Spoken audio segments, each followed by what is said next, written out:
जय हिंद प्यारे साथियों, स्वागत है आप सभी का सक्सेस वर्ल्ड MCQ चैनल पर। तो आज से डेली रात 9 बजे बिहार मध्य निषेध सिपाही की परीक्षा के लिए स्पेशल साइंस के प्रैक्टिस सेट को स्टार्ट कर रहे हैं, जिसमें फिजिक्स, केमिस्ट्री और बायोलॉजी से रिलेटेड जितने भी प्रश्न एग्जाम में बनते हैं सभी प्रश्नों को डिटेल में कवर करेंगे। और फ्रेंड्स, जो भी स्टूडेंट चैनल पर पहली बार आए हैं आप लोग डेली क्लास टाइमिंग को नोट कर लेंगे। PDF आपको टेलीग्राम पर मिल जाएगा। और इस क्लास के साथ साथ अगर आप लोग बिहार मध्य निषेध सिपाही के लिए स्पेशल प्रैक्टिस सेट करना चाहते हैं तो आप लोग डेली रात 8 बजे की क्लास को अटेंड कर सकते हैं। तो चलिए इसी के साथ आज की इस क्लास को स्टार्ट करते हैं। तो जल्दी से आप सभी लाइव में जुड़ जाइए। सभी को गुड इवनिंग। तो चलिए शुरुआत करते हैं आज के प्रश्नों से। तो पहला प्रश्न है, प्रोटीन बनाने के लिए कितने एमिनो अम्ल आवश्यक होते हैं। वेरी इंपॉर्टेंट प्रश्न है। और अगर आपको इनमें से किसी भी प्रश्न का आंसर पता है तो आप लोगों को लाइव चैट का ऑप्शन दिया गया है। प्रत्येक स्टूडेंट को लाइव चैट में अपना अपना आंसर करते जाना है। तो पहले प्रश्न का आंसर जो भी बच्चे ऑप्शन ए को दिए हैं उनका बिल्कुल सही जवाब है। प्रोटीन बनाने के लिए 20 एमिनो अम्ल आवश्यक होते हैं। और अगर आपसे पूछे कि सबसे अधिक प्रोटीन किसमें पाया जाता है तो सोयाबीन में सबसे अधिक प्रोटीन पाया जाता है। और प्रोटीन की कमी से कौन सी बीमारी होती है तो क्वाशियोरकर नामक बीमारी होती है। इम्पॉर्टेंट पॉइंट है, ध्यान रखना है।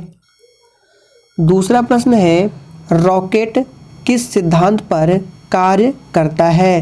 वेरी इंपॉर्टेंट प्रश्न है। और फ्रेंड्स, इन सेट में आपको एक भी प्रश्न फालतू नहीं कराया जाएगा। जो भी प्रश्न कराया जाएगा एग्जाम के लिए अति महत्वपूर्ण होगा।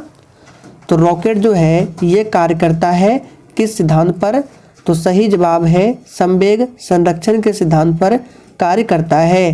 तो इस प्रश्न का आंसर जो भी बच्चे लाइव चैट में ऑप्शन सी को दिए हैं उनका बिल्कुल सही जवाब है। तीसरा प्रश्न है, प्लास्टर ऑफ पेरिस रासायनिक रूप से क्या है। सभी ऑप्शंस को सही से पढ़िए। देखिए, प्लास्टर ऑफ पेरिस को POP भी लिखा जाता है।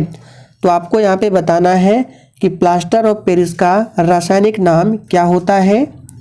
तो प्लास्टर ऑफ पेरिस का रासायनिक नाम होता है कैल्शियम सल्फेट हेमीहाइड्रेट। तो ऑप्शन में दिया गया है कैल्शियम सल्फेट। ए ऑप्शन बिल्कुल सही जवाब है। इंपॉर्टेंट पॉइंट देखते हैं। अगर आपसे पूछे खाने का सोडा इसको और किस नाम से जानते हैं तो बेकिंग सोडा भी कहा जाता है। और इसका रासायनिक नाम क्या होता है तो सोडियम बाइकार्बोनेट। सूत्र क्या होता है तो NaHCO3। ये खाने का सोडा या बेकिंग सोडा का रासायनिक सूत्र है। दोहवन सोडा की बात करें तो इसको सोडियम कार्बोनेट कहा जाता है।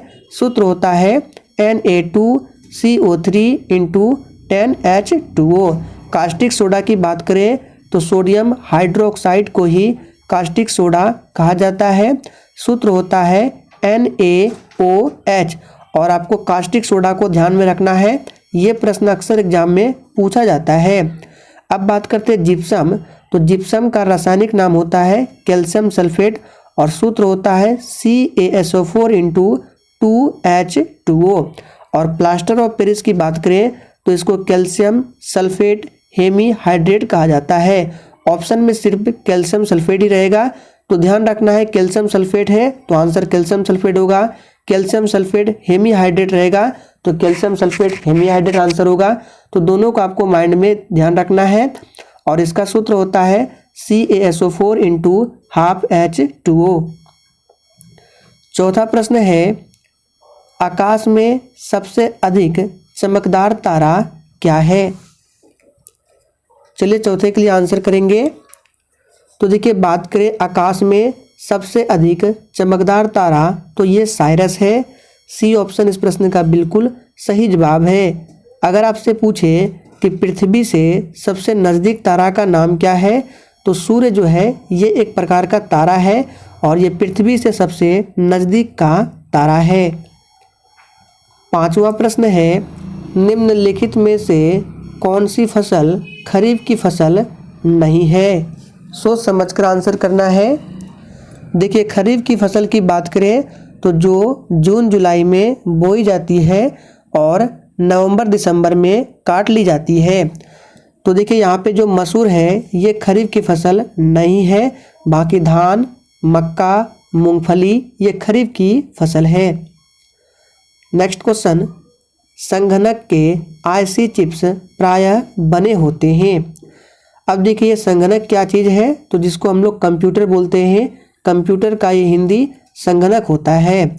और इसके आईसी चिप्स जो प्रायः बने होते हैं ये सिलिकॉन के बने होते हैं। तो सी ऑप्शन जो ये बच्चे दिए हैं उनका बिल्कुल सही जवाब है। अगला प्रश्न है, मानव शरीर का तापक्रम कितना होता है? यानी कि सामान्य मनुष्य के शरीर का तापक्रम बताना है कितना होता है। तो 7वें का आंसर जो ये बच्चे सी को दिए हैं बिल्कुल सही जवाब है, 98.8 डिग्री फ़ारेनहाइट होता है। अगर सेल्सियस में पूछे तो 37 डिग्री सेल्सियस ये सामान्य मनुष्य के शरीर का तापमान होता है सेल्सियस में। नेक्स्ट क्वेश्चन, निम्नलिखित में से किसकी उपस्थिति के कारण दूध में मिठास आ जाती है? वेरी वेरी इंपॉर्टेंट प्रश्न है, इसको मार्क कर लेंगे, पूछा गया प्रश्न है। तो देखिए, दूध में जो मिठास आ जाती है ये लैक्टोज के कारण। बी ऑप्शन इस प्रश्न का बिल्कुल सही जवाब है, ध्यान रखना है। और दूध की शुद्धता किस मीटर से मापी जाती है? पूछा जाता है कि दूध की शुद्धता मापने वाला यंत्र का नाम क्या है? तो लैक्टोमीटर है, यहाँ पे लिख देते हैं। लैक्टोमीटर से दूध की शुद्धता मापी जाती है। नेक्स्ट क्वेश्चन, रसायन विज्ञान में प्रथम नोबेल पुरस्कार विजेता कौन है?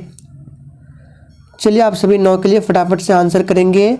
और जिसने अभी तक सेशन को लाइक नहीं किया है, आप सभी से रिक्वेस्ट है कि सेशन पसंद आता है तो प्लीज़ सभी लोग सेशन को लाइक किया करें और लाइक करके सेशन को अधिक से अधिक अपने दोस्तों के साथ शेयर करें, ताकि मैं आपके लिए ऐसे ही इम्पोर्टेंट और डेली क्लास लाता रहूं।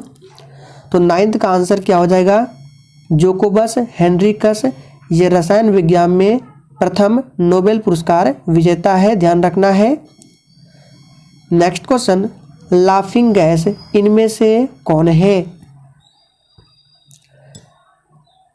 तो देखिए, बहुत ही आसान प्रश्न है। लाफिंग गैस का सूत्र होता है नाइट्रस ऑक्साइड, बी ऑप्शन सही जवाब है। और सूत्र की बात करें तो N2O, इसको नाइट्रस ऑक्साइड बोला जाता है। नेक्स्ट क्वेश्चन, मृत्यु उपरांत शरीर की जांच अथवा पोस्टमार्टम को क्या कहते हैं? चलिए, तो 11वें प्रश्न का आंसर है ऑप्शन बी, इसको ऑटोप्सी बोला जाता है। नेक्स्ट क्वेश्चन, मिनी माता रोग किसके द्वारा पानी के प्रदूषण से फैलता है? चलिए, आप सभी 12 के लिए आंसर करेंगे और प्रत्येक स्टूडेंट को लाइव चैट में आंसर देना है। तो 12वें का आंसर है ऑप्शन ए, पारद। नेक्स्ट क्वेश्चन, सूर्य की हानिकारक किरणों से आँख की रक्षा के लिए धूप के चश्मे में प्रयुक्त कांच में किसका मिश्रण होता है? वेरी वेरी इंपॉर्टेंट प्रश्न है, इसको मार्क करेंगे। तो 13वें का आंसर है ऑप्शन सी, इसमें फेरस ऑक्साइड का मिश्रण होता है, सी ऑप्शन बिल्कुल सही जवाब है। नेक्स्ट क्वेश्चन, दैनिक जीवन में उपयोग होने वाला प्राथमिक सेल का नाम क्या है? चलिए, आप सभी 14 के लिए आंसर करेंगे फटाफट से। तो इस प्रश्न का आंसर जो भी बच्चे ऑप्शन बी को दे रहे हैं उनका बिल्कुल सही जवाब है, ये शुष्क सेल होता है। अगला प्रश्न है, गेहूं में रस्ट बीमारी होती है, किसके कारण होती है? चलिए, आंसर बताएंगे, वेरी इंपॉर्टेंट प्रश्न है। तो इसका आंसर है गेहूं में रस्ट बीमारी जो है ये कवक के कारण होती है, ए ऑप्शन इस प्रश्न का बिल्कुल सही जवाब है। चलिए, अब यहाँ से आपको 2 प्रश्न बताते हैं, दोनों को ध्यान से सुनिए। पूछा जाता है एग्जाम में कि कवक का अध्ययन क्या कहलाता है, और दूसरा पूछा जाता है शैवाल का अध्ययन क्या कहलाता है। तो कवक का अध्ययन कहलाता है माइकोलॉजी, और शैवाल का जिसमें अध्ययन क्या आता है कहलाता है माइकोलॉजी। तो इसको कैसे याद रखना है बता देते हैं, अक्सर बच्चे इसमें कन्फ्यूज होते हैं। तो यहाँ पे दो शब्द लिख रहे हैं, सफाई और यहाँ पे कमाई। तो ऐसा कहा जाता है कि जो पढ़ाई लिखाई नहीं करते हैं, साफ सफाई करके अपनी कमाई करते हैं। तो स से याद रखना है शैवाल और फाई से याद रखना है फाइकोलॉजी, यानी कि शैवाल का अध्ययन क्या कहलाएगा, फाइकोलॉजी। क से याद रखना है कवक और माई से याद रखना है माइकोलॉजी, यानी कवकों का अध्ययन माइकोलॉजी, शैवालों का अध्ययन फाइकोलॉजी। तो इस तरह से आप लोग याद रख सकते हैं। नेक्स्ट क्वेश्चन, जीव विज्ञान शब्द का प्रयोग सबसे पहले किसने किया था? तो जीव विज्ञान शब्द का प्रयोग सबसे पहले लैमार्क तथा ट्रेवरिनस के द्वारा किया गया था। नेक्स्ट क्वेश्चन, पारिस्थितिकी शब्द को सर्वप्रथम प्रतिपादित करने का श्रेय किसको जाता है? चलिए आप सभी 17 के लिए आंसर करते जाएंगे। और देखिए जितने भी स्टूडेंट सेशन को वॉच कर रहे हैं, आप लोगों से रिक्वेस्ट है आप लोग डेली क्लास को अटेंड कीजिए। तो पारिस्थितिकी शब्द को सर्वप्रथम प्रतिपादित करने का श्रेय जाता है किसको? तो ये रिटर को जाता है। नेक्स्ट क्वेश्चन, कार्य का SI मात्रक क्या है? तो बहुत ही आसान प्रश्न है, आप सभी जानते हैं कार्य का SI मात्रक जूल है। सी ऑप्शन सही जवाब है। बल का SI मात्रक न्यूटन होता है। नेक्स्ट क्वेश्चन, हाइड्रोजन बम किसने विकसित किया था? फटाफट से आंसर करते जाएंगे। और किसी भी प्रश्न में अगर आपको कोई भी डाउट हो तो आप लोग तुरंत कमेंट करके पूछें, आपके कमेंट का रिप्लाई 100% मिलेगा। तो हाइड्रोजन बम को किसने विकसित किया था? इसका सही जवाब है एडवर्ड टेलर ने।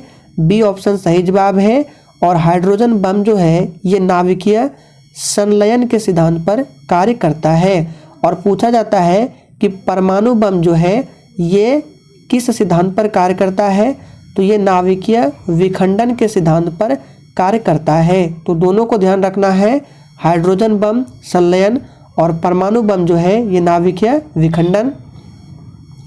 नेक्स्ट क्वेश्चन, प्रकाश छोटे छोटे कणों से मिलकर बना है जिसे क्या कहते हैं? तो इसका आंसर क्या होगा? फोटोन कहा जाता है। ए ऑप्शन बिल्कुल सही जवाब है। नेक्स्ट क्वेश्चन, फ्यूज का सिद्धांत किस पर आधारित है? चलिए पूछा गया प्रश्न ये भी। तो फ्यूज का सिद्धांत जो आधारित होता है ये विद्युत का ऊष्मीय प्रभाव पर। तो ए ऑप्शन जो भी बच्चे दिए हैं उनका बिल्कुल सही जवाब है। नेक्स्ट क्वेश्चन, परमाणु के नाभिक में होते हैं। तो देखिए परमाणु के नाभिक में क्या होते हैं? तो प्रोटॉन और न्यूट्रॉन होते हैं, जो कि ऑप्शन डी में दिया गया है। बात करें इलेक्ट्रॉन की खोज किसने किया था?